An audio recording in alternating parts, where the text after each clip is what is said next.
جانوروں کے معاملات میں اچھے سے اچھا جانور آپ دیکھ کر خریدا کریں، اچھے سے اچھا، خوبصورت سے خوبصورت، پیارے سے پیارا جانور خریدیں. ایسا نہ ہو مریل قسم کا ہو، عید دی پہلی دیوار چھر رہے تک بچ ونجے، اون بعد بھاویں دوجی تیجی دیوار بچے نہ بچے، یوں نہ ہو. خوبصورت ہو، اچھا سا ہو، پیارا ہو، اس طرح کے جانور ہو. اچھا، میں یہاں ایک جملہ مزید بھی آپ کے سمجھانے کے لیے عرض کیا دیتا ہوں. قربانی کے جانور کے ساتھ آپ ایک بات کا یہ خیال رکھیں کہ قربانی کے یہی جانور ہیں جو میں نے سمجھا دیا، ورنہ کچھ لوگ دین کے معاملے کو بھی مذاق بنائے بیٹھے. میں فیصل آباد میں ایک چوک سے گزر رہا تھا، وہاں اشتہار لگا ہوا تھا، آؤ مٹی ہوئی سنت پر عمل کریں.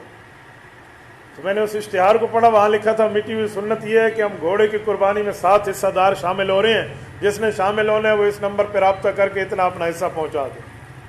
گھوڑے کی قربانی کیا ہے؟ یہ اللہ کے رسول صلی اللہ علیہ وسلم کی مٹی ہوئی سنت ہے.